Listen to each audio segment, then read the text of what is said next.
ভাষার সাথে একটি বন্ধ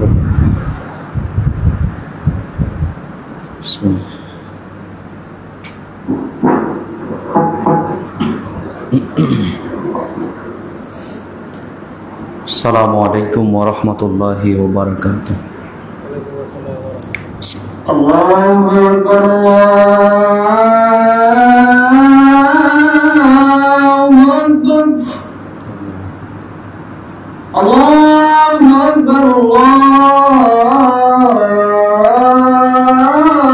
আকবার আশহাদু আল লা ইলাহা ইল্লাল্লাহ আশহাদু আল্লা أشهد أن لا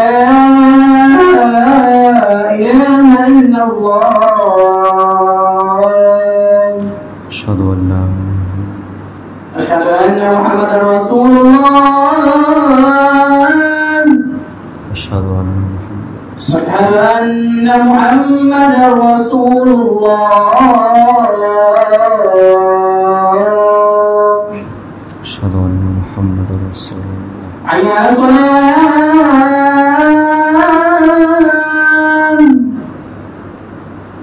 حي على الصلاة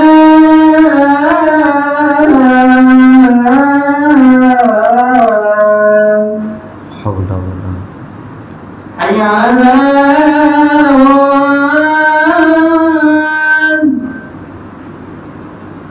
حي على الفلاح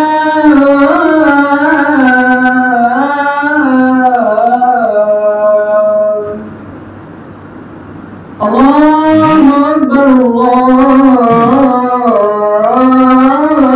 أكبر الله لا إله إلا الله لا إله إلا الله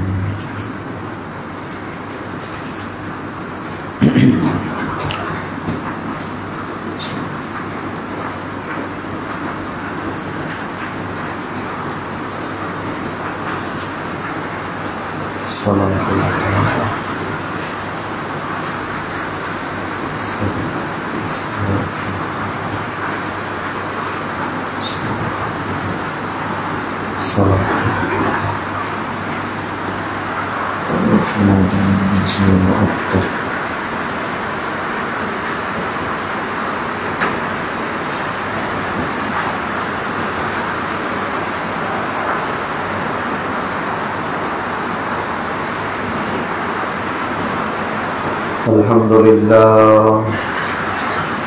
الحمد لله نحمده ونستعينه ونعوذ بالله من شرور أنفسنا ومن سيئات أعمالنا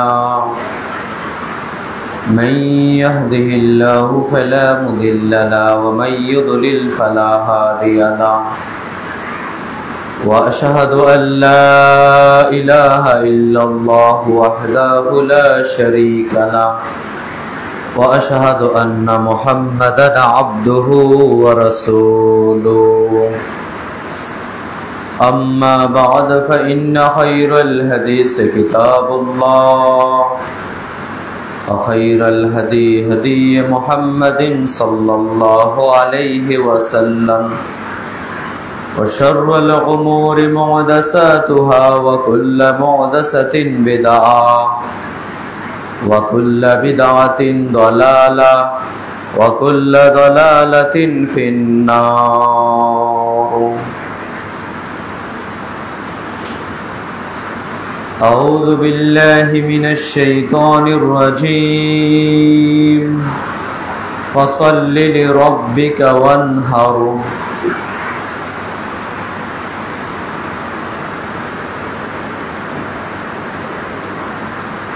عن أبي هريرة رضي الله تعالى عنه قال قال رسول الله صلى الله عليه وسلم من كان له ساعة ولم يزحي فلا يقربن مصلنا رواه ابن ماجه।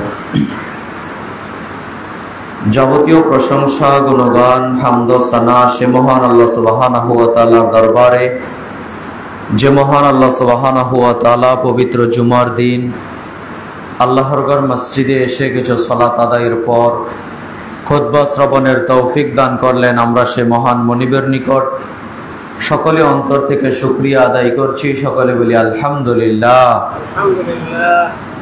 দরুদ ও সালাম বর্ষিত হোক পৃথিবীতে যত নবী রাসূলগণ এসেছেন সমস্ত নবী আলাইহিস সালামগণের প্রতি, বিশেষ করে আমাদের নবী শেষ নবী জনাবে মুহাম্মদুর রাসূলুল্লাহ সাল্লাল্লাহু আলাইহি ওয়াসাল্লামের উপর। আল্লাহুম্মা সাল্লি আলাইহি আল্লাহুম্মা বারিক আলাইহি। সম্মানিত জুমা সালাতের মুসল্লিবৃন্দ, আজ জুমার খুতবায় সংক্ষিপ্ত সময়ে আমার বক্তব্যের বিষয় কুরবানির শিক্ষা। আগামীকাল আমরা বাংলাদেশে ইনশাল্লাহ কোরবানির ঈদ পালন করব। এই কোরবানি কত ত্যাগের বিনিময়ে যে কোরবানি এসেছে, এই কোরবানি থেকে আপনি আমি কি কি শিক্ষা গ্রহণ করতে পারি এ সম্পর্কে একটু ধারাবাহিকভাবে পয়েন্ট টু পয়েন্ট আপনাদের সামনে আলোচনা করার চেষ্টা করব ইনশাআল্লাহ। কেননা প্রতি বছরই কোরবানির ঈদ আসে যায়। আপনি আমিও কোরবানি হয়তো করি, কোরবানি দেই, কিন্তু এই কোরবানি থেকে না কিছু নিতে পারলাম, না জীবনে কিছু অর্জন করতে পারলাম এমনটা বোঝা যায় না। বরং কোরবানির দিন আসে ঠিক, আপনি আমি কোরবানিও করি ঠিক, কিন্তু জীবনের কোনো পরিবর্তন হয় না। তাহলে যেই কোরবানি আপনি দিলেন, ঈদও আসলো, কোরবানিও দিলেন, আপনার জীবনের বিন্দুমাত্র পরিবর্তন হচ্ছে না, এই কোরবানি দিয়ে ভাই কি ফায়দা অর্জন করতে পারলেন আপনি বলেন? এজন্য কোরবানি যেরকম আসবে যাবে, কোরবানি দেব, এ থেকে আপনার আমার শিক্ষা গ্রহণ করতে হবে। কত ত্যাগ, কত তিতিক্ষার পর এই কোরবানি আপনার আমার নিকট আগমন করেছে। এই শিক্ষাটা পুঙ্খানুপুঙ্খানুভাবে আপনাকে আমাকে অর্জন করতে হবে, নিতে হবে। যদি শিক্ষা গ্রহণ না করি আর কোরবানি দিলাম, ওই গোশত খেলাম, রোজার ঈদেও তো মানুষ 10, 12, 15 কেজি মাংস কিনে খায় না ভাই? খায়।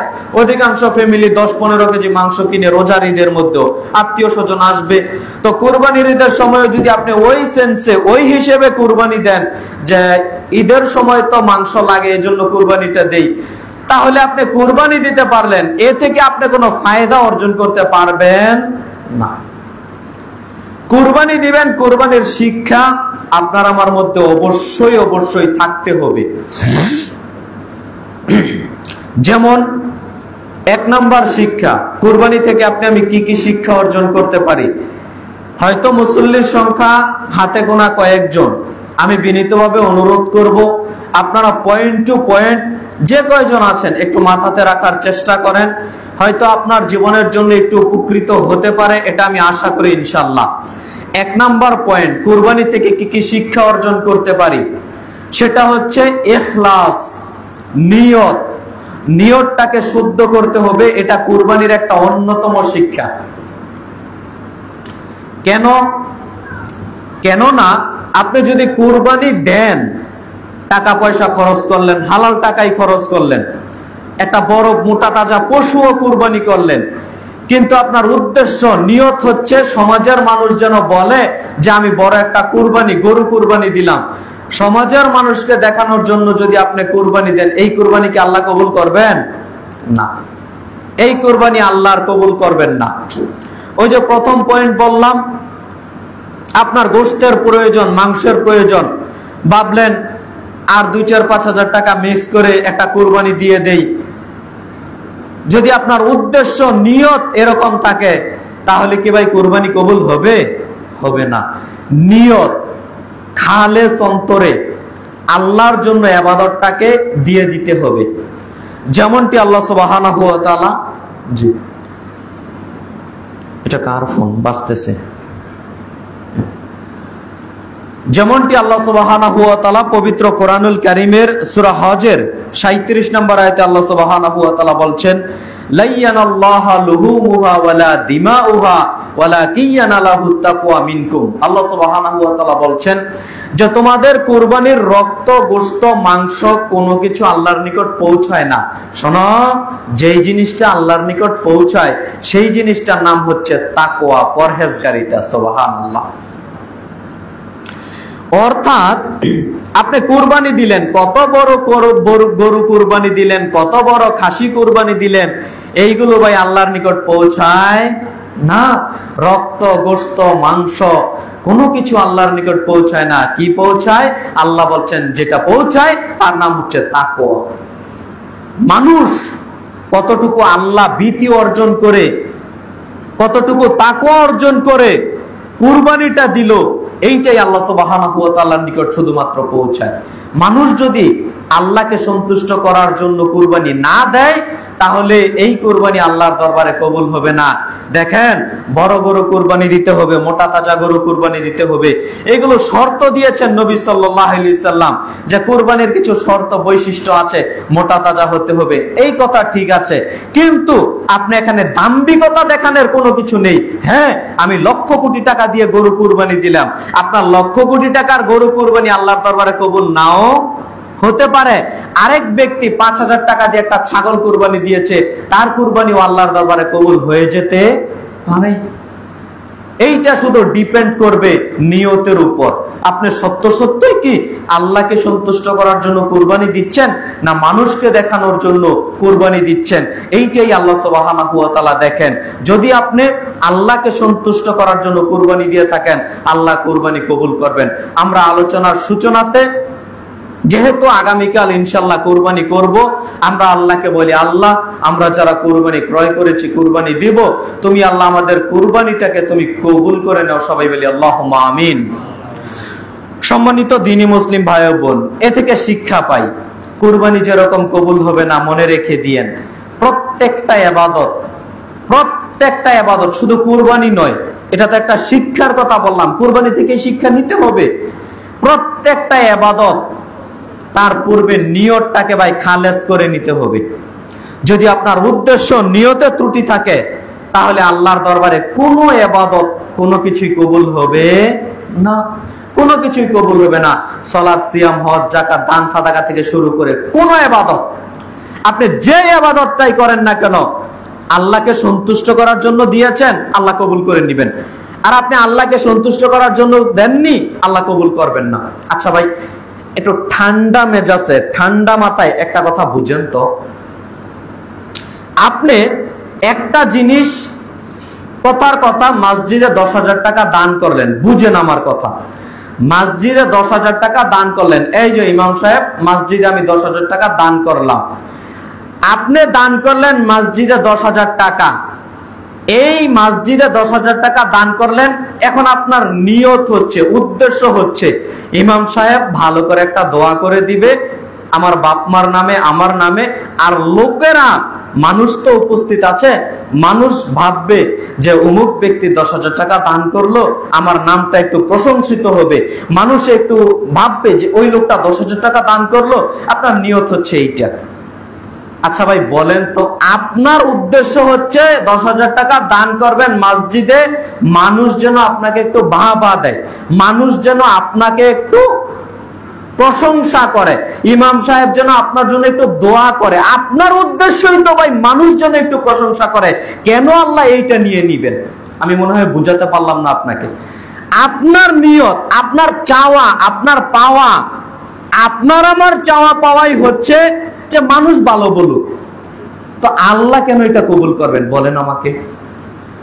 আর আপনার চাওয়াটা যদি এমন থাকতো, আর আমি মসজিদে 10,000 টাকা দিচ্ছি, কেউ না দেখো, ইমাম সাহেব ঘোষণা দেওয়ার প্রয়োজন নেই, ঘোষণা দেওয়া যাবে না এমনটা আবার বুঝিয়েন না।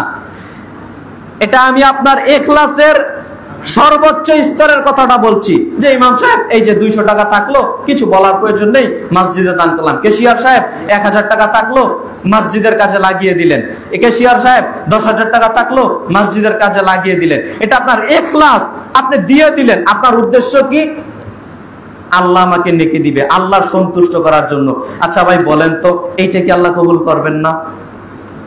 এজন্য ভাই এটা শুধু তো উদাহরণ দেওয়ার জন্য বললাম। প্রত্যেকটা ইবাদত, আপনি সালাত আদায়ের জন্য এসেছেন, মানুষ কি বলবে? শ্বশুর বাড়িতে বেড়াতে গেছে, একদিনও সালাত আদায় করে না, জুমার সালাত আদায় করে না, ওয়াক্তের সালাত আদায় করে না, শ্বশুর বাড়িতে বেড়াতে গেছে। আরে শ্বশুর শাশুড়ি গ্রামের মানুষ কি বলবে? যে জামাই সালাত আদায় করে না, খারাপ দেখা যায় না? তো জামাই সালাত আদায় করে না এটা মানুষ বলবে, খারাপ বলবে। এজন্য যাই মসজিদে গিয়ে সালাত আদায় করি। এই যে মানুষকে দেখানো উদ্দেশ্য, কথা কি আমার বোঝা যায়? মানুষকে দেখানো উদ্দেশ্য।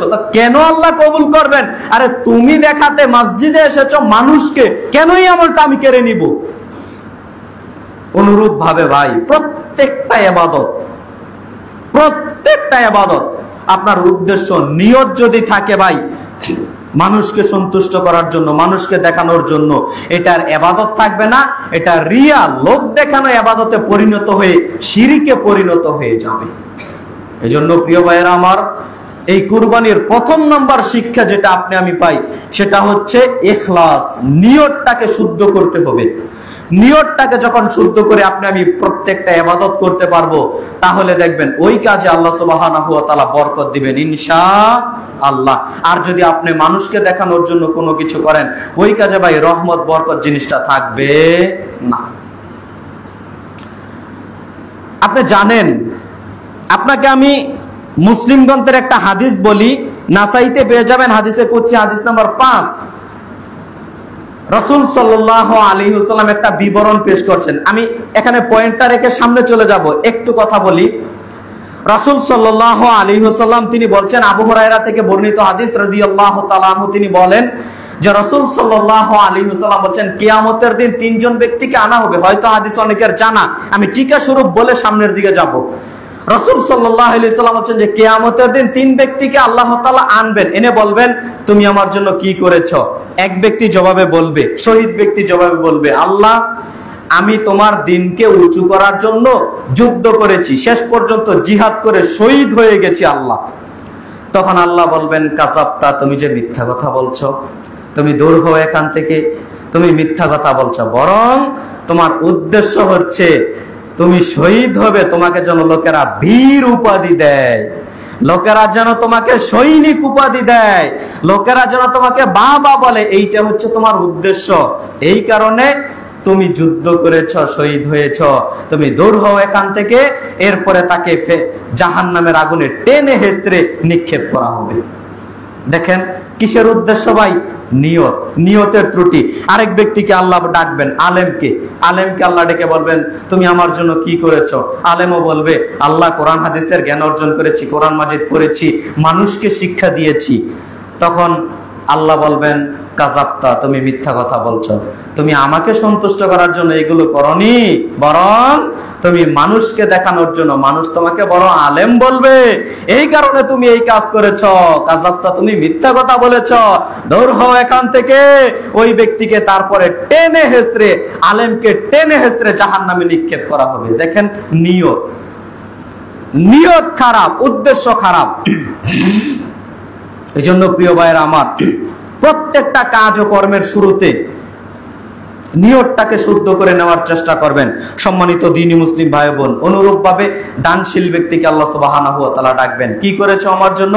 আল্লাহ লক্ষ কোটি টাকা দান করেছি তোমাকে সন্তুষ্ট করার জন্য। আল্লাহ অনুরূপই বলবেন কাযাবতা, তুমি মিথ্যা কথা বলছো। ছেড়ে দেন, কাযাবতা, তুমি মিথ্যা কথা বলছো, তুমি দান করেছো মানুষকে দেখানোর জন্য, এইটা তো আল্লাহর দরবারে কবুল হবে না। সম্মানিত দ্বীনি মুসলিম ভাই বোন, এরপরে আল্লাহ কবুল করবেন না, ফেরেশতা মণ্ডলীরা তাকে টেনে হেঁচড়ে জাহান্নামে নিক্ষেপ করে দিবে। সম্মানিত দ্বীনি মুসলিম ভাই বোন, আপনাদের আমি যে কথাটা মূলত বলতে চাচ্ছিলাম, দেখেন নিয়ত কত গুরুত্বপূর্ণ ইসলামের একটা জিনিস, ইসলামের একটা মূল বিষয় আপনি ধরতে পারেন নিয়তটাকে। খালেস অন্তরে যদি কোনো ইবাদত আপনি না করতে পারেন, বিজ্ঞ বড় দানশীলকে আল্লাহ জাহান্নামে দিয়ে দিচ্ছেন, আলেমকে আল্লাহ জাহান্নামে দিয়ে দিচ্ছেন, শহীদ ব্যক্তিকে আল্লাহ জাহান্নামে দিয়ে দিচ্ছেন। কিসের কারণে? নিয়তের ত্রুটির কারণে। এজন্য উপস্থিত সম্মানিত দ্বীনি মুসলিম ভাই ও বোন, আমি আপনাদের বিনীতভাবে অনুরোধ করব, কুরবানি আসবে যাবে, আপনি আমি যেন নিয়তটাকে খালেস করি। কুরবানি একটা আল্লাহকে সন্তুষ্ট করা যায় একটা বড় মাধ্যম, আল্লাহকে রাজি খুশি করা যায় একটা তার অন্যতম বড় মাধ্যম হচ্ছে কুরবানি করা। কয়জনের কুরবানি কবুল হয় তা আল্লাহই ভালো জানে ভাই। এখানেই ভাই বেঁধে যায়, কত কেজি মাংস হলো, কত কেজি কত মন মাংস হলো, কত কেজি মাংস পড়লো, সব হিসাব কষে ফেলি ভাই আপনি আমি। একেবারে 1 কেজিতে এখন তো এখানেও বাজার দেখলাম, ম্যাক্সিমাম বাজারগুলোর অবস্থা জানেন কি? ম্যাক্সিমাম বাজারগুলোতে এখন আপনার গরু ওজন করার মেশিনও সাথে নিয়ে আসে। কেন নিয়ে আসে? কেননা ক্রেতাও যেন না ঠগে। কত কেজি মাংস পড়বে আগে থেকে চুক্তি, 700 টাকা কেজি পড়বে এই গরুটা যদি নেন, ওঠাও, আচ্ছা ঠিক আছে। তো উনিও বলছে ঠিক আছে 700 টাকা কেজি হলে দিয়ে দাও, আরেক ব্যক্তি বলছে না 1000 টাকা কেজি হলে আমারটা নিতে পারবেন। এইভাবে ভাই গরু চুক্তিতে কেজিতে কেজিতে এখন গরু কুরবানির পশু বিক্রি হচ্ছে, আর আপনিও কিনে নিয়ে আসছেন। এজন্য ভাই এই কথাগুলো কেন অ্যাড করলাম? সব কথার মূল কথা হচ্ছে নিয়তে ত্রুটি, যার কারণে এরকম হয়ে যাচ্ছে। সম্মানিত দ্বীনি মুসলিম ভাই বোন, নিয়তটাকে শুদ্ধ করে একটা হৃষ্টপুষ্ট ভালো পশু আপনি কুরবানি করবেন আল্লাহকে সন্তুষ্ট করার জন্য। কাকে সন্তুষ্ট করার জন্য? আল্লাহকে সন্তুষ্ট করার জন্য। তাহলে দেখবেন আল্লাহ সুবহানাহু ওয়া তাআলা আপনার আমার কুরবানি কবুল করবেন। 2 নম্বর পয়েন্ট, কুরবানি থেকে আপনি আমি কি কি শিক্ষা পাই তার 2 নম্বর পয়েন্ট হচ্ছে ত্যাগ। ত্যাগের শিক্ষা পাই কুরবানি থেকে। ত্যাগ কি? ত্যাগ কি বলতে গেলে এই কথাটা আপনাকে আমাকে বলতে হবে। আপনি আমি আজকে কুরবানি মানে বুঝেছি ভোগ করা, মনে কষ্ট নিয়েন না। কুরবানি মানে আপনি আমি আজকের সমাজে বুঝেছি ভোগ করা, ভোগ করতে হবে। কেন? কেননা একটা কুরবানি দেব, আগে থেকে ফ্রিজ যদি নষ্ট থাকে মেরামত করে ঠিক করে বাড়িতে নিয়ে আসি। ফ্রিজ যদি একটা থাকে আরেকটা কিনে নিয়ে আসো। কেন? গোশত মাংস সুন্দর করে ফ্রিজে সাজিয়ে রাখতে হবে, এরপরে বছর বেঁধে বক্ষণ করে খেতে হবে। নিয়ত দেখেন, উদ্দেশ্য দেখেন। কুরবানি মানে যে ত্যাগ করা, কুরবানি মানে যে ত্যাগ করা, এই জিনিসটাই ভাই ভুলে গেছি আপনি আমি। এখন আপনি আমি বুঝেছি কুরবানি মানে ভোগ করা। কত ত্যাগ তিতিক্ষার পরে ইব্রাহিম আলাইহিস সালামের কাহিনী তো আপনারা শুনেছেন, ওই কাহিনী বললে এখানেই খুতবা শেষ করতে হবে। কত ত্যাগ তিতিক্ষার পরে সন্তান, কত পরীক্ষার পরে এরপরে কুরবানি এসেছে। এই ত্যাগের মহিমাটাই আপনি আমি ভাই ভুলে গেছি কুরবানি থেকে। এজন্য প্রিয় ভাইয়েরা আমার, কুরবানি মানে ত্যাগ করা। ওই মন মানসিকতা সব সময় লালন করার চেষ্টা করবেন যে আমি কুরবানি দিচ্ছি, এটা আমার ত্যাগ করতে হচ্ছে, ভোগ করা নয়। ফকির মানুষ এসেছে, আশ্চর্য হতে হয় ভাই। ফকির মানুষ এসেছে, আপনি পশু জবাই করেছেন, কোটা বাছা করছেন, এখনো হয়তো বন্টন করেননি। ফকির মানুষ এসেছে আপনার নিকট, আমাকে একটু মাংস দেন। আপনি বলছেন এখন না, পরে আসেন। কেন পরে আসো? এখন বন্টন করা হয়নি। আরে ভাই, আধা ঘন্টা 1 ঘন্টা পরে কি ওই ফকির মানুষটা আবার আসবে? 1 ঘন্টা পরে কি ওই ফকির মানুষটা আসবে আপনি মনে করেন? আসবে না তো। আপনি বন্টন করেননি, ভাগাভাগি করেননি, তাই বলে কি আপনি 2-3 টুকরা 5 টুকরা মাংস দিয়ে দিতে পারেন না? তাকে কি 2 টুকরা মাংস দিয়ে দিতে পারেন না? কেন তাড়িয়ে দিচ্ছেন? ফকির মানুষকে তাড়িয়ে দিচ্ছেন। আপনি কুরবানি হবে আপনি মনে করেছেন? আলোচনা সামনে আসছে, কথার মধ্যে কথা, আপনি তো হালকা করে নিলেন বিষয়। ফকির মানুষ চাইতে এসেছে আর আপনি ফিরিয়ে দিচ্ছেন। আমি দুঃখ লাগে এই কথাটা। গত জুমায়ও খুতবা দিয়েছি। ঢাকা শহরের একটা অন্যতম আহলে হাদিস জামে মসজিদ, বাইতুল মামুর চাঁদ জামে মসজিদ, 5 তলা জামে মসজিদ, গত জুমায় খুতবা দিয়েছি। গত জুমার খুতবার কথা আমি বলছি না, তার 1-1.5-2 বছর আগে আরেকটা খুতবা দিয়েছিলাম ওই মসজিদেই। ওই মসজিদে, ওটা তো ঢাকা শহর, বিরাট বড় বড় ফ্ল্যাট, প্রায় মানুষ, ধনী মানুষ, বিল্ডিং মানুষ। তো কুরবানির পরের দিন একটা জুমার খুতবা ছিল। ওই জুমার খুতবায় আমি গিয়েছি, খুতবা দিব। তো কুরবানি তো 3 দিন করা যায়, জানা নেই? 3 দিন কুরবানি করা যায়। দ্বিতীয় দিন, পরের দিন জুমার খুতবা, আমি গেলাম। তো যাওয়ার সময় একটা দৃশ্য দেখলাম, দেখে আমার ব্যক্তিগতভাবে খুব কষ্ট লাগলো। দৃশ্যটা কি? ওইখানে তো ঢাকা শহর বিল্ডিং, বাহিরে গেট করা আছে সুন্দর মতো। তো বাহিরের গেট করা আছে সুন্দর মতো, ভালো কথা, থাকতেই পারে। বা গেট লাগাতেও পারে, কিন্তু দৃশ্যটা হলো এরকম, ভিতরে কুরবানি দিচ্ছে, পশু জবাই করে কোটা বাছা করছে, আর বাহিরের দৃশ্যটা হলো গেট বন্ধ, অনেকগুলো ফকির মানুষ দেখলাম গেটের মধ্যে এইভাবে থার বাচ্চা আর নখ দিচ্ছে, দরজাটা একটু খুলুন, আমাদের একটু মাংস দেন, দরজাটা একটু খুলুন, আমাদের একটু মাংস দেন। তার মানে ফকির মানুষ আপনার নিকট মাংস পায় না, আপনি কুরবানি দিচ্ছেন। কেমন হয়ে গেল না ভাই? আপনি ধনী মানুষ, আপনি সচ্ছল মানুষ, কুরবানি দিয়েছেন, ম্যাক্সিমাম মাংসগুলো ফকির মিসকিনকে দিয়ে দেন। কিসের 3 বন্টন? 3 বন্টন করতে হবে পুঙ্খানুভাবে। এই কথা আপনাকে কে বললো? 3 বন্টন করেন আপনি। আপনি নিজে 1 ভাগ রাখেন, আত্মীয় স্বজন ফকির মিসকিনকে 1, আত্মীয় স্বজন পাড়া প্রতিবেশীকে দেন 1 বন্টন, ফকির মিসকিনকে আরেক বন্টন দেন, কোনো সমস্যা নেই, দেওয়াটা উচিত। কিন্তু সমান সমান করে বন্টন করতে হবে এই কথা ঠিক নয়।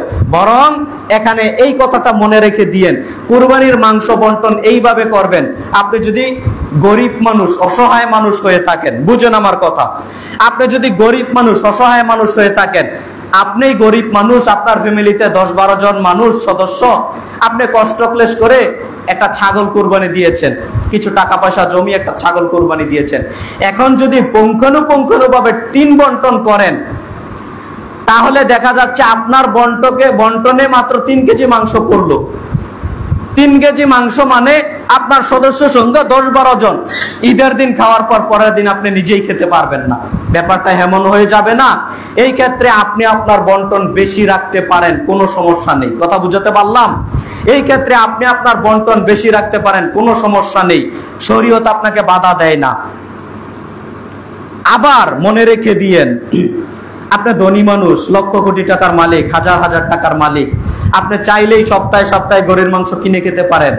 আপনি একটা বড় গরু কুরবানি দিয়েছেন, আপনি চাইলেই 3 বন্টন করে পুঙ্খানুপুঙ্খানুভাবে 1 বন্টন রেখে দিবেন, এই কৃপণতাও দেখায়েন না। বরং আপনি কি করবেন জানেন?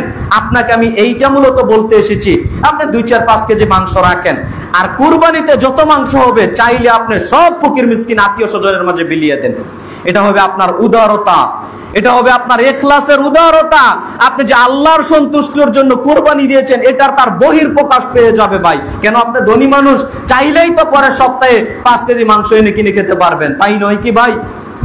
আরেকটা ম্যাক্সিমাম কমন প্রশ্ন আমাদের করে থাকে যে ফকির মানুষকে তো দিতে দিতে ফকির মানুষের হয়ে যায় অনেক, ফকির মানুষের হয়ে যায় অনেক, ফকির মানুষগুলো আবার পরে কেজি হিসেবে বিক্রি করে দেয়, এজন্য ফকিরদের দেই না। আরে ভাই, এত ছোট মন মানসিকতার আপনি পরিচয় দিতে পারলেন? ওই ফকির মানুষ, অসহায় মানুষ নিয়ে বিক্রি করে দিল না, কি করলো, ওইটার হিসাবও আপনাকে দিতে হবে, ওইটার হিসাবও কি আপনাকে নিতে হবে? ওই ফকির মানুষ, অসহায় মানুষ মাংস পেয়ে 20 কেজি মাংস পেল, 10 কেজি বিক্রি করে দিল না, কি করলো, ওইটা তো তার হিসাব, তার কাছে ছেড়ে দেন। এজন্য আপনি কৃপণতা করবেন?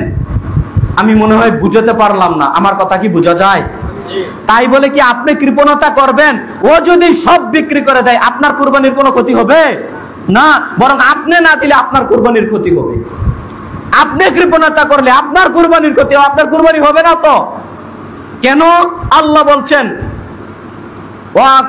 আল্লাহ বলছেন সূরা হাজর 28 নম্বর আয়াতে পেয়ে যাবেন, ওয়াতিমুল বাইসাল ফাকির, কুরবানির মাংস তোমরা নিজেরা খাও, ফকির মিসকিন অসহায় মানুষের মধ্যে বিলিয়ে দাও।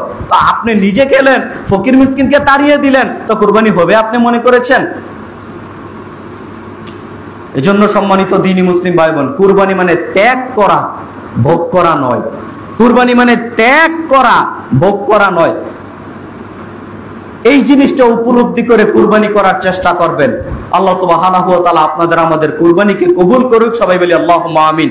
আমরা যেন ত্যাগের কুরবানি করতে পারি, ভোগের কুরবানি নয়।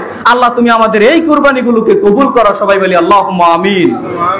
সম্মানিত দ্বীনি মুসলিম ভাই বোন, 3 নম্বর পয়েন্ট, কুরবানি থেকে আমি কি কি শিক্ষা অর্জন করতে পারি, সেটা হচ্ছে 3 নম্বর পয়েন্ট, আল্লাহর বিধান যখন যেটা আসবে সেটাকে মাথা পেতে নিতে হবে। কথা বুঝাতে পারলাম? আল্লাহর বিধান যখন যেটা আসবে সেটাকে কিভাবে নিতে হবে ভাই? মাথা পেতে নিতে হবে। এখানে তো আমি ব্যর্থ। এখানে যারা ম্যাক্সিমাম মানুষ আছি, অনলাইনে যারা শোনেন বা পরবর্তীতে যারা শুনবেন, আমাদের নীতি জানেন কি? আমাদের চিন্তা ভাবনায় যে কথাগুলো কোরআন হাদিসের সাথে মিলে ওই কথাগুলো মানবো, আর যে কথাগুলো মানে না ওই কথাগুলো মানবো না, তাই নয় কি ভাই? যেটা আমাদের সাথে মিলে ওইটা মানবো, আর যেগুলো মিলে না ওইগুলো মানবো না। অর্ধেক মানলাম আর অর্ধেক ছেড়ে দিলাম, তাহলে কি কোরআনকে পুঙ্খানুপুঙ্খানুভাবে অনুকরণ করা কি হলো ভাই? না, বরং আল্লাহর বিধান যখন যেটা আসবে ওইটা পুঙ্খানুপুঙ্খানুভাবে মাথা পেতে নিতে হবে, তাহলে আপনি আল্লাহর খালেস একজন বান্দা হতে পারবেন ভাই। আল্লাহর বিধান আপনি পুঙ্খানুপুঙ্খানুভাবে মানতে পারলেন না, আল্লাহর বিধান আসলো আর আপনি মানার চেষ্টাও করলেন না, তাহলে ভাই কেমন কুরবানি দিলেন? আর কুরবানি থেকে কি বা শিক্ষা আপনি অর্জন করলেন বলেন? আল্লাহর বিধান যখন যেটা আসবে মাথা পেতে নিতে হবে। আপনার সামনে আমি কুরবানির শিক্ষা থেকে ঘটনাটা একটু বলি, আপনি খুললে পেয়ে যাবেন পবিত্র কোরআনুল কারীমের সূরা সাফফাতের 102, 3, 4, 5 এসব আয়াতগুলো খোলেন, তাফসীর ইবনে কাসির খোলেন, তাফসীরগুলো খোলেন, আরো বিস্তারিতভাবে ঘটনা শুনতে পারবেন। আমি শুধু টিকা স্বরূপ বলে সামনের দিকে যাওয়ার চেষ্টা করছি, সময় অতীব সংক্ষিপ্ত। সম্মানিত দ্বীনি মুসলিম ভাই বোন, দেখেন কত ত্যাগ তিতিক্ষার পরে এই কুরবানি এসেছে। আল্লাহর বিধান আসলে যে মাথা পেতে নিতে হয় তার বাস্তব নমুনা আপনি দেখেন। ফালাম্মা বালাগা মাহু সায়া, ছেলে যখন দৌড়াদৌড়ি করতে পারে এমন একটা বয়সে উপনীত হয়ে গেল। ইব্রাহিম আলাইহিস সালামকে আল্লাহ সন্তান দেননি, দোয়া করতে করতে করতে করতে 86 বছর বয়সে আল্লাহ সুবহানাহু ওয়া তাআলা একটা পুত্র সন্তান দান করলেন, যার নাম হচ্ছে ইসমাঈল আলাইহিস সালাম। 86 বছর বয়সে আল্লাহ সুবহানাহু ওয়া তাআলা একটা পুত্র সন্তান দান করলেন, যার নাম হচ্ছে ইসমাঈল আলাইহিস সালাম। এরপরে আল্লাহ সুবহানাহু ওয়া তাআলা আবার পরীক্ষা করছেন, ছেলে যখন দৌড়াদৌড়ি করতে পারে, তাফসীর কারগণ বলতে যাচ্ছেন ছেলের বয়স 8, 10, 12 এরকম একটা বয়সে উপনীত হলো, ছেলে দৌড়াদৌড়ি করতে পারে। ফালাম্মা বালাগা মাহু সায়া, ছেলে যখন দৌড়াদৌড়ি করতে পারে এরকম একটা বয়সে উপনীত হলো, তখন আল্লাহ সুবহানাহু ওয়া তাআলা ইব্রাহিম আলাইহিস সালামকে স্বপ্নে দেখাচ্ছেন, ইব্রাহিম তুমি তোমার সন্তানকে কুরবানি করো, স্বপ্নে দেখাচ্ছেন। তখন ইব্রাহিম আলাইহিস সালাম একদিন স্বপ্নে দেখালেন, 2 দিন স্বপ্নে দেখালেন, 3 দিন স্বপ্নে দেখালেন, এরকম ভাবে ঘটলো। ইব্রাহিম আলাইহিস সালাম তার সন্তানের নিকট চলে গেলেন, সন্তানের নিকট গিয়ে বলছেন, ইসমাঈল আলাইহিস সালাম বেটা শোনো, আল্লাহ আমাকে স্বপ্নে দেখাচ্ছে তোমাকে যেন আমি কুরবানি করি, আল্লাহ আমাকে স্বপ্নে দেখাচ্ছে তোমাকে যেন আমি কুরবানি করি। কথার ওজন বুঝবেন ভাই, ইব্রাহিম আলাইহিস সালাম নিজে পিতা ছেলেকে গিয়ে বলছে, বেটা আল্লাহ স্বপ্নে দেখাচ্ছে তোমাকে যেন আমি কুরবানি করি, তোমার মতামত কি? মতামত যখন জানতে চাওয়া হলো ছেলের নিকট, 10-12 বছরের একটা ছেলে, ওই ছেলেটা বলছে, আব্বা এই হুকুম কার পক্ষ থেকে এসেছে? আল্লাহর পক্ষ থেকে এসেছে। যখন আল্লাহর পক্ষ থেকে এই হুকুম এসেছে তখন ছেলে বলছে, সাতাজিদুনি ইনশাআল্লাহু মিনাস সাবিরিন, আব্বা আল্লাহ যেই নির্দেশ প্রদান করেছে ওই নির্দেশ আপনি বাস্তবে পরিণত করুন, সাতাজিদুনি ইনশাআল্লাহু মিনাস সাবিরিন, নিশ্চয়ই অবশ্যই অবশ্যই আপনি আমাকে ধৈর্যশীলদের অন্তর্ভুক্ত পেয়ে যাবেন। সুবহানাল্লাহ। অর্থাৎ আপনি যখন আমাকে জবাই করবেন, আপনি যখন আমাকে কুরবানি করবেন, আপনি যখন আমাকে জবাই করবেন, আপনি যখন আমাকে কুরবানি করবেন, তখন আমি দৌড়িয়ে পালিয়ে যাব না আব্বা, আপনি আমাকে সবরকারীদের অন্তর্ভুক্ত পেয়ে যাবেন, ধৈর্যশীলদের অন্তর্ভুক্ত পেয়ে যাবেন। দেখেন ভাই, ছেলে মাথা পেতে নিল, ছেলে তো বলতে পারতো, আপনাদের তো বিবেক বুদ্ধি আছে, কথা বুঝেন ভাই। আর আমি দূরের মানুষ নয়, আপনাদের নারায়ণগঞ্জের মানুষ, আমার কথা বুঝবেন, এটা আমি বিশ্বাস করি ভাই। ওই 8-10 বছরের ছেলেটা তো তার বাপ ইব্রাহিম আলাইহিস সালামকে বলতে পারতেন, আব্বা আপনি চলে যান আল্লাহর নিকট, আল্লাহর নিকট গিয়ে আপনি বলেন, আল্লাহ এই বিধানটা আপনি পরিবর্তন করে দেন। আব্বা আপনি আল্লাহকে বলেন আল্লাহ যেন এই বিধানটা পরিবর্তন করে দেয়, আমাকে কুরবানি করতে হবে, কুরবানি হতে হবে, আমাকে জবাই করবেন, আল্লাহ যেন এই বিধানটা পরিবর্তন করে দেয়। একটা অনুরোধ তো করতে পারতেন। আমি মনে হয় বুঝাতে পারলাম না আপনাদেরকে। ছেলে তো একটা অনুরোধ করতে পারতেন, আব্বা আমাকে জবাই করা হবে, আল্লাহকে একটু বলেন না আপনি, আল্লাহ যেন এই বিধানটা পরিবর্তন করে দেয়। একবার তো বলতে পারতেন এমন কথা, এমন কথাও বললেন না। 8-10-12 বছরের ছেলে বলছে, আব্বা আল্লাহ যেহেতু বলেছে আমাকে জবাই করতে হবে, কুরবানি হতে হবে, তো আপনি বাস্তবে পরিণত করুন, সাতাজিদুনি ইনশাআল্লাহু মিনাস সাবিরিন, বাস্তবে পরিণত করুন, নিশ্চয়ই আপনি আমাকে ধৈর্যশীলদের অন্তর্ভুক্ত পেয়ে যাবেন। সুবহানাল্লাহ। এর নাম হলো ত্যাগ। এর নাম হলো আল্লাহর বিধান যখন যেটা আসবে মাথা পেতে নেওয়া, আরে নিজের জীবন বিসর্জন দিতে হচ্ছে। আপনাকে আমি এই ত্যাগ তিতিক্ষা বুঝাতে পারবো না ভাই, আমার ওরকম বিদ্যা বুদ্ধি নেই আপনাকে ত্যাগ তিতিক্ষা বুঝাতে পারি। কত কষ্ট ক্লেশ ত্যাগ তিতিক্ষার পরে এই কুরবানি এসেছে, এই বিবরণ আপনাকে আমি বুঝাতে পারবো না। তবে একটু অনুসূচনা হওয়া দরকার আমি মনে করি আপনার জীবনে। 10-12 বছরের ছেলে বলছে আল্লাহ যেহেতু বলেছে আমাকে জবাই করার কথা, কুরবানি করার কথা, আপনি বাস্তবায়ন করুন। বাস্তবায়ন করতে গিয়ে আমি পালিয়ে যাব না আব্বা, আপনি আমাকে ধৈর্যশীলদের অন্তর্ভুক্ত পেয়ে যাবেন। সুবহানাল্লাহ, সুবহানাল্লাহ। আল্লাহর বিধান দেখেন তো কত আছে এই কোরআন মাজিদে। আল্লাহ সুবহানাহু ওয়া তাআলা কত বিধান বলে রেখেছেন, বান্দা এইটা করো, ওইটা করো, এইটা করো, ওইটা করো, এটা ছেড়ে দাও, এটা ছেড়ে দাও, সদ্গুদ ছেড়ে দাও, হারাম ছেড়ে দাও, মানুষের সম্পদ মেরে খাওয়া ছেড়ে দাও, মানুষকে গালি দেওয়া ছেড়ে দাও, এইগুলো ছেড়ে দাও, এইগুলো করো। আল্লাহ তো কোরআন মাজিদে বলে রেখেছেন, কয়টা পালন করি বলেন? কয়টা আল্লাহর বিধান ভাই পালন করি? আরে ভাই ফরজ সালাত, ফরজ সালাত এইটাই ভাই কয়জন মানুষ পালন করি বলেন? এখানে তো অনেক মানুষ মোটামুটি এখন জড়ো হয়েছেন। কয়টা মানুষ 5 ওয়াক্ত সালাত আদায় করি এখান থেকে বলেন? এ তো আল্লাহর হুকুম। আল্লাহ একবার দুইবার বললেন না, আল্লাহ একবার দুইবার বললেন না ভাই, আল্লাহ বারংবার কোরআন মাজিদে বলছেন ওয়াকিমুস সালাত, সালাত আদায় করো, সালাত আদায় করো, সালাত আদায় করো, সালাত আদায় করো, বলতেই আছেন, বলতেই আছেন। 1 মিনিট আপনাকে আমি বলি তো, আমি যদি বলি এই বাচ্চাটা তুমি একটু দাঁড়াও তো, ও দাঁড়ালো না। আমি আবার বললাম বাচ্চাটা তুমি একটু দাঁড়াও তো, ও দাঁড়ালো না। আমি আবার বললাম এই বাচ্চাটা তুমি একটু দাঁড়াও তো, ও দাঁড়ালো না। বলেন তো আপনারা পাশের মানুষ বলবেন না তুমি একটু দাঁড়াও? বলবেন না? আমি মনে হয় বুঝাতে পারলাম না। আমি একটা বাচ্চাকে ডেকে বললাম বাচ্চা তুমি দাঁড়াও, ও দাঁড়ালো না। আবার বললাম তুমি একটু দাঁড়াও তো, ও দাঁড়ালো না। আবার বললাম তুমি একটু দাঁড়াও, ও দাঁড়ালো না। যখন 3-4 বার বলে ফেলবো তখন আপনারাও বলা শুরু করে দিবেন ছেলেটা কি বেয়াদব নাকি, দাঁড়ায় না কেন, বলবেন না? এই কোরআন মাজিদে আল্লাহ সুবহানাহু ওয়া তাআলা 1 বার নয়, 2 বার নয়, 10 বার নয়, 20 বার নয়, 80 বার, 82 বার আল্লাহ সুবহানাহু ওয়া তাআলা বলছেন আব্দুল্লাহ সালাত আদায় করো, আব্দুল্লাহ সালাত আদায় করো, আব্দুল্লাহ সালাত আদায় করো। আপনার নাম যদি আব্দুর রহমান হয়, আল্লাহ বলছেন আব্দুর রহমান সালাত আদায় করো, সালাত আদায় করো, সালাত আদায় করো, সালাত আদায় করো। বলতেই আছেন, বলতেই আছেন, বলতেই আছেন, আর আপনি শুনছেন না। কেমন হলো না ভাই? কেমন হলো না ভাই? কেমনে মানে আপনার শরীরে বলেন তো?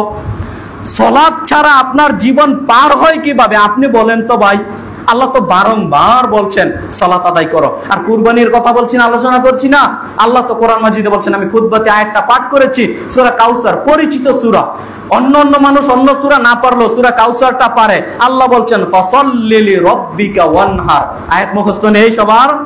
সবার মুখস্থ আছে। আল্লাহ কি বলছেন? ফাসাল্লি লিরাব্বিকা ওয়ানহার। হে নবী মুহাম্মদ সাল্লাল্লাহু আলাইহি সাল্লাম, আপনি আপনার প্রতিপালকের উদ্দেশ্যে সালাত আদায় করুন, কুরবানি করুন। হে নবী মুহাম্মদ সাল্লাল্লাহু আলাইহি সাল্লাম, আপনি আপনার প্রতিপালকের উদ্দেশ্যে সালাত আদায় করুন ও কুরবানি করুন। বলেন আমরা বলি হুজুর সালাত আদায় করব না, কুরবানি করব। কেমনে হয় বলেন? কেমনে হয় বলেন? আল্লাহ আগে বললেন সালাত আদায় করো, পরে বললেন কুরবানি করো। তো কুরবানিটা নিয়ে নিয়েছি কেন? ওই যে মাংস খেতে পারবো, অনেক ফায়দা আছে সামাজিক ভাবে, ওইগুলো নিয়ে নিচ্ছি। কিন্তু সালাত আদায় করতে হবে। আরে কুরবানির ঈদের দিন, কুরবানির ঈদের দিন আপনার বিবেকে একটু বাঁধে না ভাই?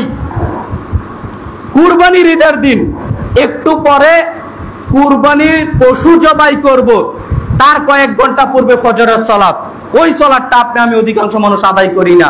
একটু পরে পশুর গলায় ছুরি চালাচ্ছি না। কি দাম থাকতে পারে আপনার ইবাদতের? আমার বলা লাগবে না, একটু চিন্তা ভাবনা করেন ভাই। বিদ্যা বুদ্ধি তো আল্লাহ দিয়েছে ভাই, আলোচনা অনেক শুনেছেন। আর জীবনে আপনার নিকট নাও আসতে পারি আমি, তবে আপনাকে আমি এতটুকু বলে গেলাম, মনে রেখে দিয়ে এই কথাগুলো সাক্ষ্য হিসেবে থেকে যাবে কিয়ামতের মাঠে। সাক্ষ্য হিসেবে থেকে যাবে কিয়ামতের মাঠে। আমি আপনাকে বলে গেলাম ভাই, কিয়ামতের দিন এক শ্রেণীর মানুষ আফসোস করতে থাকবে ভাই, আঙ্গুলগুলো কামড়াতে কামড়াতে থাকবে আর তো নাহত করতে থাকবে। আল্লাহকে বলবে যখন মৃত্যু চলে আসবে, এটা আবার অন্য আলোচনা, অন্য বিষয়ের আলোচনা, ওইটা আমি বলবো না। তবে এই কথাটা বলি, যখন কিছু মানুষের মৃত্যু চলে আসবে। সূরা মুমিনুন খুলবেন, আয়াত নাম্বার 99 100 এসব আয়াত খুলেন। আল্লাহ বলছেন হাত্তা ইজা জাআ আহাদাহুমুল মাউত ক্বালা রাব্বি রাব্বিরজিউন লাআল্লি আমালু সালিহান ফীমা তারাকতু। যখন কিছু সংখ্যক মানুষের মৃত্যু চলে আসবে তখন তারা আল্লাহকে বলা শুরু করে দিবে, আল্লাহ আরেকটু সময় দাও, আল্লাহ আল্লাহ আরেকটু সময় দাও, আল্লাহ আল্লাহ আরেকটু সময় দাও আল্লাহ। কেননা এই 50 বছর বয়সে আমি বুঝতাম না সালাত আদায় যে করাই লাগবে, আল্লাহ ইবাদত যে করাই লাগবে, শতামল যে করাই লাগবে এটা বুঝতাম না, আর খারাপ কাজ এইগুলো যে ছেড়ে দিতে হবে এটা বুঝতাম না। আল্লাহ আর একটু সময় দাও আল্লাহ তুমি। আল্লাহ বলবেন কাল্লা, কখনো নহে। একটা ভাষায় আল্লাহ বলে দিবেন কখনো নহে, তোমাকে অনেক সময় দেওয়া হয়েছিল, তুমি ওই সময়ের মধ্যে ভালো হওনি কেন? এজন্য প্রিয় ভাইয়ের আমার, আর ওই সময় কোনটা? ওই সময় এখন, এটা আপনি ভাবিয়েন না পরে, এ সময় এখন, এটা আপনি ভাবিয়েন না পরে। সম্মানিত দ্বীনি মুসলিম ভাই বোন, এখন আপনার আমার হায়াত আছে, এই মুহূর্তে ভাই আল্লাহর দিকে ফিরে আসুন। যারা সালাত আদায় করতেন না, আপনার হাতে পায়ে ধরে বলে গেলাম ভাই, পরকাল টিকাতে পারবেন না ভাই। যে যত আলোচনাই করেন, যে যত আলোচনাই শুনেন, পরকাল আপনি টিকাতে পারবেন না যদি 5 ওয়াক্ত সালাত আদায় না করেন। কোনো পথঘাট নেই, কোনো পথঘাট নেই যে আপনি পরকালে জান্নাতে যাবেন আর সালাত আদায় করেন না, এটা হবেই না ভাই, অসম্ভব, অসম্ভব ভাই। এক ব্যক্তির হতে পারে, কোন ব্যক্তির জানেন? যেই ব্যক্তি কালেমায়ে শাহাদা পাঠ করেছে কিন্তু এখনো সালাতের ওয়াক্ত হয়নি, ওই ব্যক্তির হতে পারে। কিন্তু আপনি শাহাদা পাঠ করে আছেন, সালাত আদায় করছেন না, আবার এক চান্সে জান্নাতে চলে যাবেন, এটা কোশ্চিন কালেও হতে পারে না ভাই। আপনি ভাবিয়েন না, এটা দলিল পেশ করিয়েন তো আমার খুতবার পরে, যদি হিম্মত থাকে, হুজুর আপনি যেটা বলেছেন এটা ভুল, এক চান্সে আমি জান্নাতে চলে যাব। আপনি আযাব ভোগ করার পরে জান্নাতে যেতে পারেন, ওইটা ভিন্ন কথা। আর জাহান্নামের আযাব, কিছু বদ শ্রেণীর মানুষ আছে। বদ শ্রেণীর মানুষ কাকে বললাম? আপনাকে আমি গালি দিতে আসিনি, তবে এখান থেকেই 2-1 মানুষ পাওয়া যাবে এরকম মানুষ আছে যে হুজুর জাহান্নামে গেলে যাব, এক সময় কালেমা তো পড়েছি, আল্লাহ জান্নাতে দিবেন। হ্যাঁ, এক সময় আল্লাহ জান্নাতে দিবেন, তবে আপনাকে কয়লা বানিয়ে এরপরে দিবেন। জাহান্নামের আগুন 1 সেকেন্ড আপনি ভাই সহ্য করতে পারবেন না। এই হিম্মত আপনার নেই, যে এই সাহস আপনার নেই যে ভাই জাহান্নামের আযাব আপনি ভোগ করবেন, এই সাহস নেই আপনার। আপনি সূরা ফাতির খোলেন, 35 নম্বর সূরা 37 নম্বর আয়াত, আল্লাহ বলছেন ওয়াহুম ইয়াস্তারিকুনা ফিহা রব্বানা আখরিজনা না'মাল সালিহান গায়রাল্লাযী কুননা না'মাল।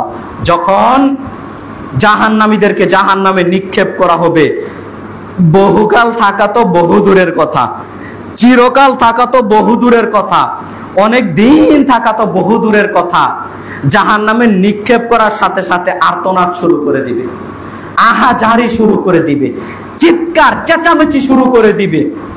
একেবারে নিক্ষেপ করার সাথে সাথে একটু কোনো দেরি হবে না, লেট হবে না।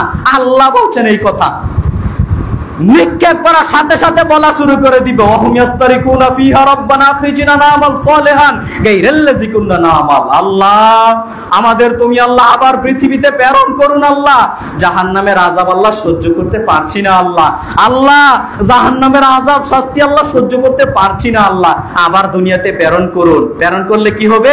আমি আমলে সালেহ করব, ওই খারাপ কাজ ছেড়ে দিব যে খারাপ কাজগুলো দুনিয়াতে করতাম। আল্লাহ বলবেন এখন আর সময় হবে না। সম্মানিত জুমা সালাতের মুসল্লিবৃন্দ, আপনাদের আমি কি দিয়ে বুঝাতে পারি ভাই? আপনাদের আমি কি বাক্য বলে বুঝাতে পারি ভাই? পরকালে একটু সময় পাবেন না আপনি দুনিয়াতে আসার জন্য। এখন দুনিয়াতে আল্লাহ প্রেরণ করেছেনই ভাই পরীক্ষা করার জন্য। কত এত উন্মাদনা হয়ে আছি ভাই, খেল তামাশায় মত্ত হয়ে কেন আছি ভাই? সম্মানিত দ্বীনি মুসলিম ভাই বোন, আমি আমার মূল টপিকে থাকার চেষ্টা করি। আপনি বুঝেন একটু, পরকালে আফসোস করে কোনো লাভ হবে না। আপনি দুনিয়াতে বেঁচে আছেন, শ্বাস যাওয়ার আগ পর্যন্ত আপনি তওবা করে ফিরে আসুন ভাই। সম্মানিত দ্বীনি মুসলিম ভাই বোন, ফেরাউন কিন্তু এক সময় তওবা করতে চেয়েছিল। ফেরাউন এক সময় তওবা করতে চেয়েছিল, যখন গড়গড়া এসে গেছে, মৃত্যু একেবারে চোখ দিয়ে দেখে ফেলেছে, ওই সময়ে ফেরাউন ঈমান আনয়ন করতে চেয়েছিল। আল্লাহ বললেন আল-আন, এখন তো আর সময় হবে না তোমাদের। তার মানে মরণের সময় অধিকাংশ মানুষ ভালো হতে চাইবে, কিন্তু আল্লাহর ওই সময় সুযোগ দিবেন না ভাই। এজন্য প্রিয় ভাইয়েরা আমার, সালাত আদায় করুন। অন্তত আজকের খুতবায় কিছু নিয়েন না, জীবনে যতদিন বেঁচে থাকেন ভাই 5 ওয়াক্ত সালাত আদায় করব ইনশাআল্লাহ। আল্লাহ সুবহানাহু ওয়া তাআলা আপনাকে আমাকে সবাইকে জীবনে যতদিন বেঁচে থাকি প্রত্যেকটা মুহূর্তে যেন 5 ওয়াক্ত সালাত পুঙ্খানুপুঙ্খভাবে আদায় করতে পারি। আল্লাহ তুমি আমাদের সবাইকে সেই তৌফিক দান করো। সবাই বলি আল্লাহুম্মা আমিন। সম্মানিত দ্বীনি মুসলিম ভাই ও বোন, আমি বলছিলাম আল্লাহর হুকুম যখন যেটা আসবে তখন মাথা পেতে নিতে হবে। 10-12 বছরের ছেলে জীবন দিয়ে দিতে হবে। ইসমাইল আলাইহিস সালামের ছেলে জবাবে বলছে, আল্লাহ যেহেতু এই হুকুম পালন করেছেন, আল্লাহ যেহেতু নির্দেশ প্রদান করেছে, অতএব আপনি বাস্তবে পরিণত করুন, আপনি আমাকে ধৈর্যশীলদের অন্তর্ভুক্ত পেয়ে যাবেন। এ থেকে আপনাকে আমাকে ভাই শিক্ষা নিতে হবে। জীবনের যেই মুহূর্তে যখন যেই বিধান আসবে তখন ওইটা পালন করতে হবে। আল্লাহ আপনাকে আমাকে কবুল করুক। সবাই বলি আল্লাহুম্মা আমিন। 4 নাম্বার পয়েন্ট, একটা বাঁচা। 4 নাম্বার পয়েন্ট, কুরবানি থেকে কি কি শিক্ষা অর্জন করতে পারি? সবর ও ধৈর্যশীল হতে হবে আপনাকে আমাকে প্রত্যেকটা কাজ ও ক্ষেত্রে। সবর ও ধৈর্যশীল হতে হবে। মনে রেখে দিয়েন, দুনিয়াতে চলতে ফিরতে বালা মুসিবত বিপদ আপদ এটা ভাই আসবেই আসবে, এটা মাস্ট ফি। এটা থেকে রক্ষা পাবেন না কোনো মানুষ। বালা মুসিবত বিপদ আপদ এটা আসবেই আসবে, মাস্ট ফি। এটা থেকে রক্ষা পাবেন না কেউ। তখন আপনি কি করবেন? সবর করবেন, ধৈর্য ধারণ করার চেষ্টা করবেন। যদি আপনি ধৈর্য ধারণ করতে পারেন তাহলে আপনার জন্য সুসংবাদ রয়েছে। আর আপনি যদি ধৈর্য ধারণ করতে না পারেন তাহলে আপনি ব্যর্থ। দেখবেন, আমার কথা মিলাবেন সমাজের মাঝে, দেখবেন বাস্তব, দেখবেন যারা বেশি সালাত আদায় করে, আল্লাহর ইবাদত বান্দিগি করে, আল্লাহকে বেশি ডাকার চেষ্টা করে, হারাম থেকে বাঁচার চেষ্টা করে, সমাজের বুকে পৃথিবীতে আল্লাহ সুবহানাহু ওয়া তাআলা বিপদ আপদের দিক দিয়ে তাদেরকে আল্লাহ বেশি বিপদ আপদে ফেলে রাখেন। আপনি বাস্তবে মিলাবেন, দেখবেন বাস্তব মিলে যাবে। যারা সালাত আদায় করে, ইবাদত বান্দিগি করে, আল্লাহকে ডাকে, তাদের বিপদ আপদ, যারা বেদিন, যারা সালাত আদায় করে না, যারা অমুসলিম, তাদের থেকে অনেক গুণ আল্লাহ বেশি মুসলিমদেরকে বিপদ আপদে ফালান। কথা বুঝাতে পারলাম? কেন? মানুষ যেন ধৈর্য ধারণ করে। এটা পরীক্ষা ভাই। এই ময়দানটাই হলো পরীক্ষার ময়দান, এই দুনিয়াটাই হলো পরীক্ষার মাঠ। আল্লাহ সূরা মুলুকের 2 নম্বর আয়াতে বলছেন, সম্মানিত দ্বীনি মুসলিম ভাই বোন, এই পরীক্ষার ময়দানে মুসলিমদের বিপদ আপদ আল্লাহ এমনিতেই বাড়িয়ে দেন পরীক্ষা করার জন্য। এজন্য মুসলিমদের ধৈর্য ধারণ করতে হবে। দেখেন বেটা ইসমাইল আলাইহিস সালামকে আল্লাহ কুরবানি করার নির্দেশ প্রদান দিচ্ছেন। কত বড় বিপদ! জবাই করে দিবে, কুরবানি করে দিতে হবে। 86 বছর বয়সে পুত্র সন্তান হয়েছে, জবাই করে দিতে হবে, কুরবানি দিয়ে দিতে হবে। কত ত্যাগ তিতিক্ষা, কত পরীক্ষা! মূলত এটা ছিল আল্লাহর পক্ষ থেকে পরীক্ষা। আল্লাহ সুবহানাহু ওয়া তাআলা পরীক্ষা করার জন্যই আল্লাহ সুবহানাহু ওয়া তাআলা এই ঘটনাগুলো উল্লেখ করেছেন। এবং যখন আল্লাহ সুবহানাহু ওয়া তাআলা এই পরীক্ষা দিচ্ছেন, নবী রাসূলগণ পরীক্ষায় উত্তীর্ণ হয়েছেন। মুমিনেরও দেখবেন চলতে ফিরতে অনেক বিপদ আপদ আসবে, ধৈর্য হারা হওয়া যাবে না। অনেক মা বোনেরা দেখবেন ধৈর্য হারা হয়ে যায়, আরে নামাজ কালাম পড়ি, আমাদের এই বিপদ বেশি, যা নামাজ কালামই পড়বো না। আপনি যদি অধৈর্য হয়ে যান তাহলে ভাই পরীক্ষায় ফেল, আর পাস করতে পারবেন না, ফেল। রেজাল্ট শূন্যের কোটায় চলে আসবে। আপনি যদি ভাবেন আরে আল্লাহকে শুধু আমাকেই চোখে দেখে, আমাকেই শুধু বিপদ আপদ দেয়, এইটা যখন আপনি মুখ দিয়ে স্বীকৃতি দিয়ে দিবেন, বলে ফেলবেন, এখানেই শেষ।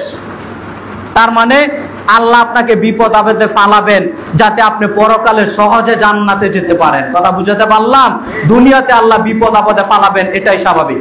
ঠিক বলিয়েন না? ঠিক বলা জুমার খুতবায় এটা আসলে আমি মনে করি আমার দৃষ্টিতে ঠিক না। এজন্য নীরব থাকবেন। যাদের এই অভ্যাস, ওয়াজ মাহফিল ওইগুলো ভিন্ন হিসাব থাকে, জুমার খুতবার বিষয়টা ভিন্ন। চুপ থাকতেই হবে, নইলে সালাত বাতিল হয়ে যাবে। এবং এমনকি এমনও গুরুত্ব দেওয়া হয়েছে, একজন যদি আরেকজনকে চুপ থাকার কথা বলেন তাহলে আপনার সালাতটা বাতিল হয়ে যাবে। কথা বুঝাতে পারলাম? সম্মানিত দ্বীনি মুসলিম ভাই, কোরআন হাদিস যেটা বলি সবটাই ঠিক। কথা বুঝেন? আমাদের একটা, আপনি মনে কষ্ট পায়েন না, মানে কথার প্রেক্ষিতে কথা, এটা আমাদের সবার জানা দরকার। কি জানা দরকার না? জানা দরকার। আমাদের দেখবেন এটা কৃষ্টি কালচার হয়ে গেছে, কথায় কথায় বলেন ঠিক না বেঠিক। আরে বক্তা ওয়াজ করতে এসেছে, আমি বলছি বলেন ঠিক না বেঠিক, তো বক্তা কিসের ওয়াজ করে? বক্তা যেটা বলবে ওটা ঠিক হতে হবে, বেঠিক হলে তো বলতেই পারবে না। ও বক্তা আবার কিসের বক্তা? কোরআন হাদিস সবটাই ঠিক। এবং আমরাও ভাই অনেক গরম মন মানসিকতা নিয়ে অনেক সময় চলি। কি জানেন, রাজনৈতিক কথা বললে শ্রোতারাও মনে করে আজকে হুজুর একেবারে হক কথা বলে ফাটিয়ে ফেললো। আর রাজনৈতিক কথা ছাড়া কোরআন হাদিস থেকে কথা বলবো, এই যে কথাগুলো বললাম না, অধিকাংশ মানুষের ভালোই লাগবে না, এটা আমি জানি। কোরআন হাদিস থেকে কথা বলবো, কি ওয়াজ করলো, বললো দুই চারটা কথা, হয়তো নিন্দা করবেন না, কিন্তু বললো দুই চারটা কথা, কিন্তু হক কথা বলেননি। এটা ভাই অধিকাংশ দ্বীনি ভাইদের মন মানসিকতা। ভাই মনে কষ্ট নিয়েন না আপনারা, অধিকাংশ দ্বীনি ভাইদের মন মানসিকতা এরকম। আমরা মনে করেছি রাজনৈতিক কোনো কথা বললে এটাই মনে হয় হক কথা। না, কোরআন হাদিস সবটাই হক, কোরআন হাদিসের বাইরে সবটাই বাতিল। কথা বুঝাতে পারলাম? সম্মানিত দ্বীনি মুসলিম ভাই ও বোন, কুরবানির শিক্ষায় আপনাকে আমাকে যে শিক্ষাটা সবচেয়ে বেশি অর্জন করতে হবে, সবরকারী হতে হবে, ধৈর্যশীল হতে হবে। অবশ্যির সাবিরিন, আল্লাহ সুবহানাহু ওয়া তাআলা সবরকারীদের জন্য সুসংবাদ প্রদানের কথা আল্লাহ সুবহানাহু ওয়া তাআলা কোরআনুল কারীমে বলছেন। সবরকারী হয়ে যাবেন, আল্লাহর সুসংবাদ আপনার কাছে আছে। আর সবরকারী না হতে পারলে ভাই আপনি সুসংবাদ প্রাপ্তকারীদের অন্তর্ভুক্ত হতে পারবেন না। অতএব সবরকারী, ধৈর্যশীল হওয়ার চেষ্টা করবেন। সম্মানিত দ্বীনি মুসলিম ভাই বোন, এরপরে আল্লাহর শ্রেষ্ঠত্ব ঘোষণা, আল্লাহর প্রশংসা করা, এইগুলো আমরা ভুলেই গেছি। কুরবানির মাধ্যমে যে আল্লাহর শ্রেষ্ঠত্ব বর্ণনা করতে হয়, আল্লাহ যে প্রশংসা পাওয়ার যোগ্য, এটা আপনি আমি ভাই অধিকাংশ মানুষ মনেই করি না। কুরবানি করব, আমরা কুরবানি দিব, আল্লাহর ইবাদত করব, এর জন্য আলাদাভাবে আল্লাহর প্রশংসা করতে হবে, এটা কয়জন মানুষ উপলব্ধি করি বলেন তো? একটু বলি, দেখেন আপনি, দেখেন তো, আমরা যে কুরবানি করি মূলত ইব্রাহিম আলাইহিস সালামের কুরবানি মূলত করি। ইব্রাহিম আলাইহিস সালামের দেখানো পথ পদ্ধতি অনুসরণ করে ওই কুরবানি মূলত করে থাকি। তো ইব্রাহিম আলাইহিস সালামের পথ পদ্ধতি অনুসরণ করে কুরবানি করে থাকি। তো এই কুরবানি করতে গিয়ে কত ত্যাগ তিতিক্ষার পরে এই কুরবানি এসেছে। একেবারে ছেলেটাকে জবাই করতে হবে, ওই ছেলেটাকে জবাই করার বিধান রহিত করে দিয়ে আল্লাহ কি করে দিলেন ভাই? দুম্বা কুরবানি করিয়ে দিলেন। কথা বুঝাতে পারলাম? আল্লাহ যে মানুষ কুরবানি করার পরিবর্তে একটা পশু কুরবানির বিধানটা আল্লাহ দিলেন, আমি মনে হয় বুঝাতে পারলাম না। মানুষ কুরবানির পরিবর্তে পশু কুরবানির বিধানটা যে দিলেন, এর জন্য কি আল্লাহর প্রশংসা করা দরকার নয় ভাই? কয়জন মানুষ প্রশংসা করি বলে? এটা ভাবেই না ভাই অধিকাংশ মানুষ। এর জন্য যে আল্লাহর প্রশংসা করতে হবে, এর জন্য যে আল্লাহর নিয়ামতের শুকরিয়া আদায় করতে হবে, এটা ভাবিই না ভাই আপনি আমি। এজন্য সম্মানিত দ্বীনি মুসলিম ভাই বোন, আল্লাহর প্রশংসা করবেন, আল্লাহর শ্রেষ্ঠত্ব বর্ণনা করতে হবে যে আলহামদুলিল্লাহ আল্লাহ সুবহানাহু ওয়া তাআলা কুরবানির একটা বিধান দিয়েছেন। তারপরে আবার দেখেন কত এই উম্মতি মুহাম্মদের জন্য আল্লাহ কত অফার দিয়েছেন। ওই যে আদম আলাইহিস সালামের কুরবানি, ওই বিধানটাও যদি রেখে দিতেন আল্লাহ, কি বিধান? যার কুরবানি কবুল হবে আকাশ থেকে আগুন এসে উপরে নিয়ে যাবে, পুড়ে যাবে, আকাশে নিয়ে যাবে, ওইটা যদি থাকতো তাহলে আমরা যারা কুরবানি দিয়েছি, কথার কথা সবার কুরবানি যদি আল্লাহ কবুল করে নেন, একজন আর মাংস খেতে পারতাম না কুরবানির ঈদের দিন, আলাদাভাবে আবার কিনে এনে খেতে হতো, তাই নয় কি ভাই? ওই কুরবানির মাংস দিয়েই আবার আপনি আমি অনেক দিন খেতে পারি। এর জন্য যে আল্লাহর প্রশংসা করা দরকার, এটা কি ভাবি? ভাবি না, উপলব্ধি করি না। অতএব সম্মানিত দ্বীনি মুসলিম ভাই বোন, আল্লাহর শ্রেষ্ঠত্ব বর্ণনা করার চেষ্টা করবেন, আল্লাহর প্রশংসা করার চেষ্টা করবেন কুরবানির ক্ষেত্রে। আল্লাহ সুবহানাহু ওয়া তাআলা কবুল করুক, আল্লাহুম্মা আমিন।